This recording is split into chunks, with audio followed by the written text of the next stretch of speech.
Hey everyone, welcome back. Today we're talking about The Memory Police by Yoko Ogawa. This book is if George Orwell and Franz Kafka wrote a book together about a Japanese woman that was slowly losing her memory. So before I get into the book, I just want to say, hey, it's Dimitri. It's been a while. Welcome back to my channel if it's been a while for you as well. This is The Bookworm. Today we're talking about a book that a student gifted to me. I teach high school English, and one of my favorite books that I teach is 1984. And after teaching that unit, I had a student gift me The Memory Police by Yoko Ogawa. I had not heard of that book until that point, and it is definitely one of my favorite books I've read in the past year. So I'll be going through my analysis of this book and why I think you should read it and why I think this book is an important book. And at the end, I'm actually going to ask you guys about your favorite dystopian text. So I'll have a ranking of my favorite dystopian books and novels. And I would like to get some more feedback on things that have impacted you or made you look at the world a little bit different. So some author background. Yoko Ogawa is a Japanese author. She's won several Japanese and international awards. This book, The Memory Police, was written in 1994. It actually was not translated until recently in 2019. I'll give you guys a short synopsis of the book without any spoilers. In short, this book is about a totalitarian state that is slowly disappearing objects. It works kind of like Orwell's 1984, but with some strong differences, and I'll get into those differences later. It's not as simple as just removing parts of the language, which 1984 is about. Actually, you're able to still remember the objects that have been wiped from the cultural memory, but you're not able to remember the essence or the memories that you associate with those objects. So the main action of the book transpires when the main character, who is a writer, wants to protect her editor, who is able to remember everything that the government tells you to forget, all the memories that they tell you to forget, he's able to remember, and so he becomes a threat to the state. So she tries to protect him. She can't remember anything. She hides him beneath the floorboards, and that's where most of the tension of this book comes from. She also wants to continue to write, but she is also afraid of losing her memories, which inspires her writing. Allegedly, from the small research that I did, the author is heavily influenced by the Diary of Anne Frank, and I think the just in the brief synopsis, I think you can see the strong allusions that are quite obvious. And my favorite part about this book is that the method of control that the government has in this book is not super straightforward. It's actually a pretty abstract method of control. It's not the object itself that is banned, it's the essence behind it that is banned, which is quite different, right? It's not the word spelled out that you can no longer think or say. You can actually think and say the word, but you're not allowed to have any emotional response to those specific words anymore, or any memories behind it. And I think that abstract element to the book is what's going to make it last for a long time and be continually relevant over the years. This book was a National Book Award finalist and a finalist for the Booker Prize. And it seems that Charlie Kaufman, one of my favorite screenwriters, is going to be leading or even directing the movie adaptation of this book. So I think if that pans out, I think it would be quite good. Charlie Kaufman is a screenwriter that did most of Spike Jonze's films. He also wrote the screenplay for Eternal Sunshine of the Spotless Mind. And he's also had his hand in directing. Most recently, he directed the Netflix movie, I'm Thinking of Ending Things. The book I've also read is quite good and feels different, but I would say the movie is faithful in a lot of ways too. So why do I think this book? Why is this book important? In short, this book is about cultural numbing, specifically what causes us individually, but also as a society, to become numb to certain things in our life. What zaps our appreciation of a rose? What takes away the essence from an object that we once held dear? The book does not give any direct answers, right? Like I said earlier, I think the genius of the book is in the areas in which it chooses to be abstract. But I will give you my theory soon, and I will encourage you guys to also come up with your own interpretations of that. My reading, the thing that I kept meditating on, and my student had a very different response, I think, was that this cultural numbing comes largely from the overstimulation that we have in our modern world. This kind of entertaining to death or even amusing to death that we have in our culture, that there's so much that everything becomes kind of diffused or dissolved in it, and therefore we find this meaninglessness is where a lot of this kind of cultural numbing comes from. At least that is my interpretation. With this overstimulation, we pay attention to nothing. But please, tell me your own interpretations of it.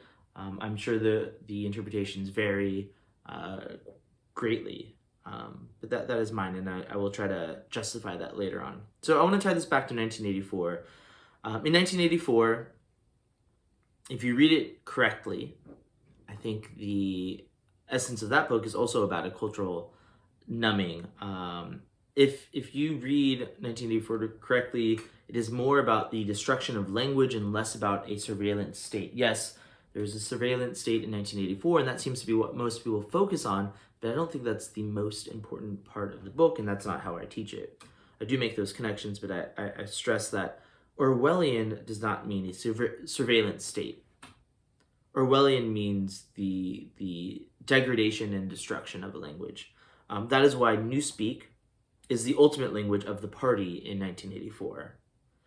And that the control is mostly in how the government of 1984 of Oceania destroys words, and therefore through the destruction of words, they destroy thoughts. So, for example, if you have the word rebellion, and that gets wiped from the dictionary and wiped from your memory, over generations, you no longer have the word rebellion, right? You can't think of it. Thinking about the word rebellion is a thought crime. You can't say it out loud. So you have this feeling that you want to do something because you feel there's some injustice. How do you communicate that with someone else? Without the word rebellion and words kind of closely associated with it, and eventually words for good and evil, if those are taken away, how do you communicate? How do you express that thought or share it with someone else? How do you even think the thought initially, right, to yourself? How do you even communicate with yourself if the words don't exist? That, I think, is what 1984 is mostly about. Right? In essence, words disappear in 1984, which makes them illegal, and after a generation or two, virtually impossible to even think of. That's why it's the ultimate weapon. In Memory Police, language works a little bit different, right? The book also focuses on how language ties to our memory, how language ties to our emotions, and how all these things are interlinked, right? Memories and words and emotions and memories are all connected, right? The government in this book feels more insidious to me than the government of Oceania in 1984. However, I think the government also is more vague and up for interpretation in how they subject their people. The words are not actually deleted in the memory police, you're allowed to say the word of the objects that have been deleted. So let me give you an example. The hypothetical I think helps. So let's say the government wants to ban roses, all flowers that look and resemble a rose. Let's delete that. So everyone goes and burns all the roses that they have around. Inevitably, there's going to be a seed. Someone's going to see a rose a year down the line and look at it and even remember the word rose and be able to say, hey, everyone, look, I found a rose. That's not actually a bad thing for this government in the memory police. The bad thing is remembering all the associations that you have with this word, the essence of the word itself. So you can still spell rose, but you can't have positive or negative associations or memories with the word rose anymore. In 1984, the word would actually be virtually deleted, but you can use maybe flower instead or something to replace it, right? In memory police, you can say the word, it's the opposite, right? You can say the word, but you're not allowed to have those associations anymore.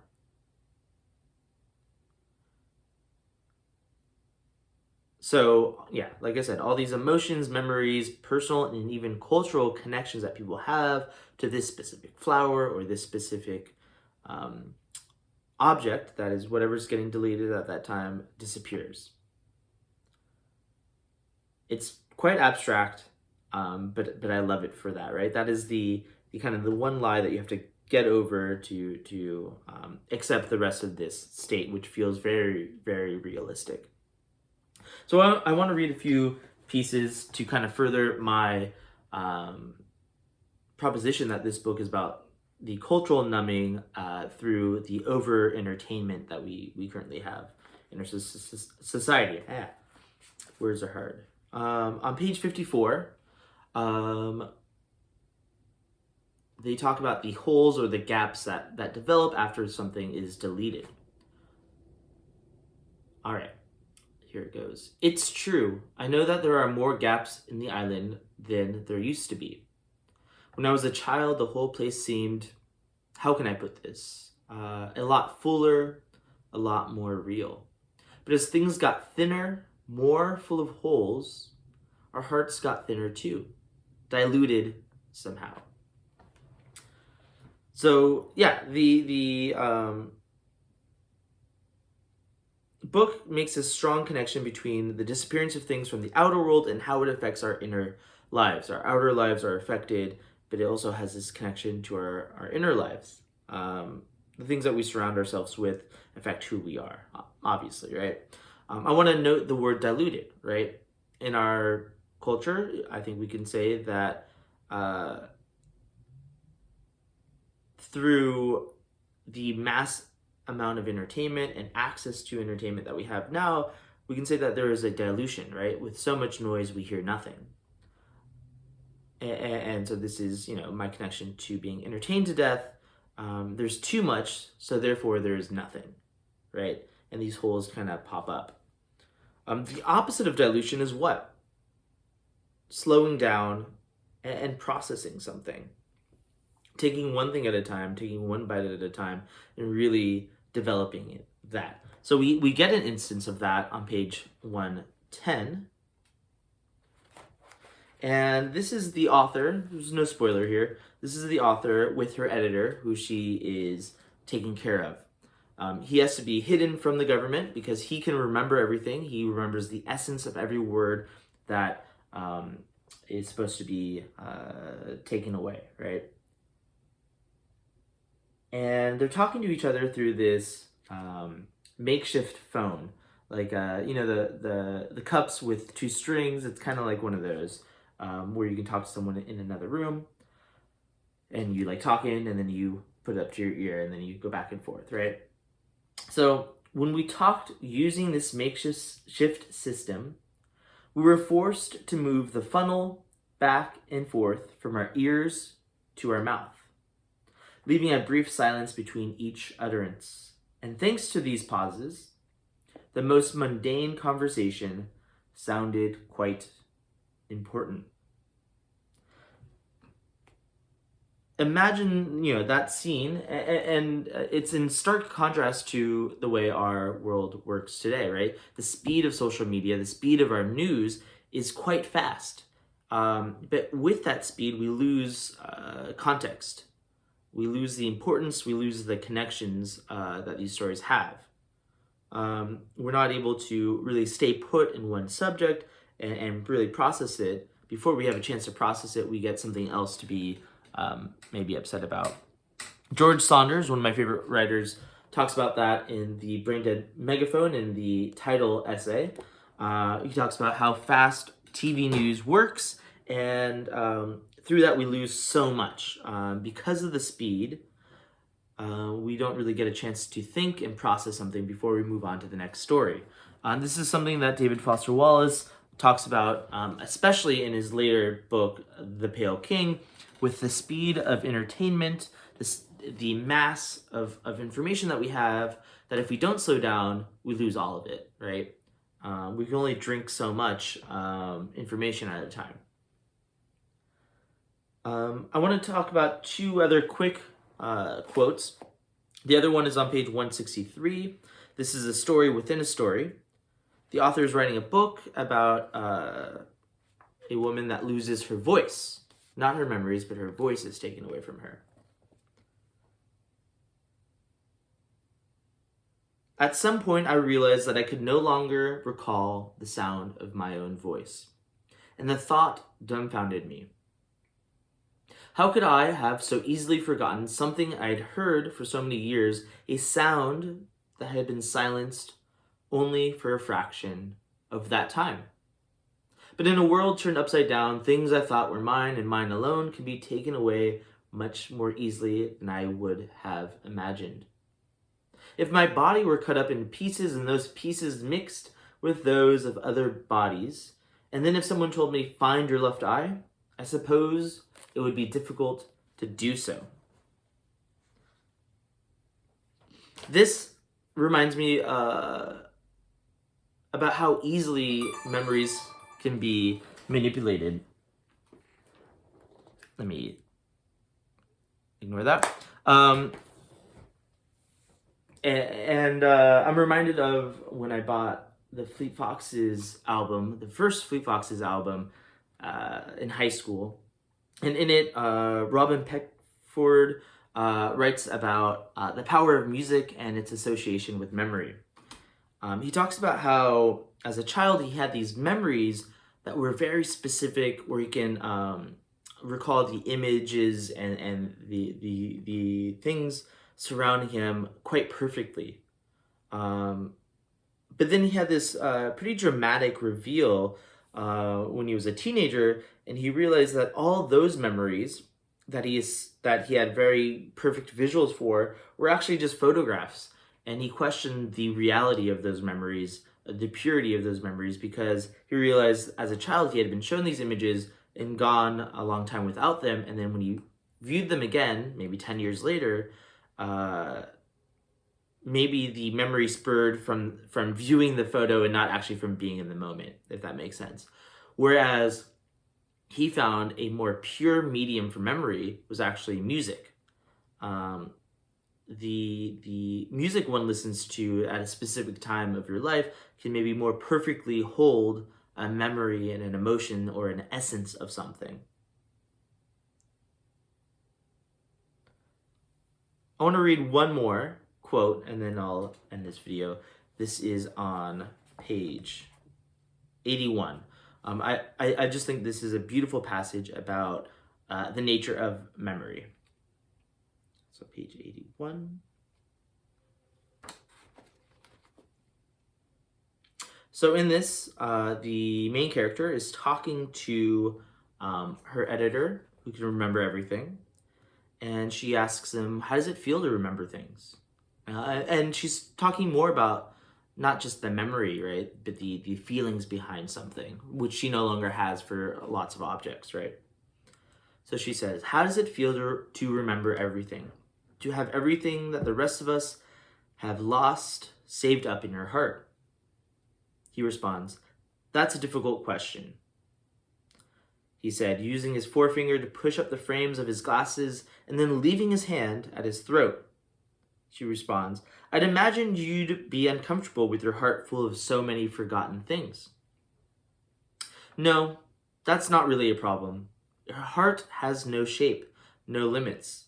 That's why you can put almost any kind of thing in it, why it can hold so much. It's much like your memory in that sense. So you have everything inside of you that has disappeared from the island? And he responds, I'm not sure everything. Memories don't just pile up. They also change over time. And sometimes they fade of their own accord, though the process for me is quite different from what happens to the rest of you when something disappears from the island. Different how? I asked, rubbing my fingernails. My memories don't feel as though they've been pulled up by the root. Even if they fade, something remains. They might germinate again if the rain falls. And even if a memory disappears completely, the heart retains something. A slight tremor or pain, some bit of joy, a tear. I love that. I think that's just a very incredibly, beautifully written section of the book. That even if you forget something, it is still a part of you. I guess with the overstimulation, the over-entertainment, maybe that can be quite a dangerous thing because you're not quite aware of everything that's coming into you. But I'm choosing to look at the more optimistic end of that way. I remember when I was right out of college and I became a more serious reader, and I started to have this realization that I was not remembering everything. And maybe this was a juvenile thought, right? I'm not remembering anything, so what's the point, right? I can't ever even remember this section of one of my favorite books, especially with nonfiction, right? If I can't retain everything or large sections of it, what's the point of reading it? But yeah, the truth is that you quickly figure this out as a reader, I think, is that it still remains as a piece of you, a seed that if some other rain falls on it, it will grow. It holds onto you in some way, even if you forget the specifics, the details of it. It's maybe akin to being, you might not remember a lot from years 1 through 3, maybe, or 1 through 5 as a kid. But those moments in your life definitely still have a large impact of who you are and the identity that you take on. And I think books kind of have that ripple effect as well. This is something I talk about in my other video a little bit in the How to Do Nothing by Jenny Odell, which remains to be one of my favorite books I've read recently. Okay, that's my book review. I hope you guys enjoyed it. I'm going to end with a quick shout out to my favorite dystopian novels of all time. I would love to get more recommendations. I teach dystopian fiction, or 1 or 2 dystopian novels, 1984 and Animal Farm, and I think I should always be striving to become a better teacher, and so reading more dystopian novels can only heighten, I think, that experience for me and for my students. So coming in at number 1 is 1984 by George Orwell. I think this is the standard, which all other dystopian novels are weighed against. Sure, some people might think that Orwell can be dogmatic or preachy sounding, or can just do tons of exposition drops. But I think it's just a beautifully constructed book, and it's endlessly relatable. And as a teacher, I can connect so many things in so many new and fresh ways every year that even though I'm teaching the same book, I'm seeing it with fresh eyes every time. Number 2, which I guess I don't have, it's probably at school, is Amusing Ourselves to Death by Neil Postman. This is not a fiction novel. This is actually nonfiction, in which Neil Postman talks about how with so much noise we don't hear anything. How we are entertaining ourselves to death as a culture, We're not able to contextualize things anymore. Things that I think, largely talking about in this book. That book I read, I think 6 years ago, and I still can't get it out of my head. I watched, I think, another video, maybe I'll link it below, from some other person, some other booktuber, where they said that book alone reduced their TV intake by half. Number 3 is Animal Farm. I think 1984 is a more perfect book, but I think Animal Farm is just as important to teach. And its accessibility, I think, is where the genius of it comes from. 1984 is not, I think, an accessible novel, but Animal Farm is written as something that could be read by anyone and should be read by everyone.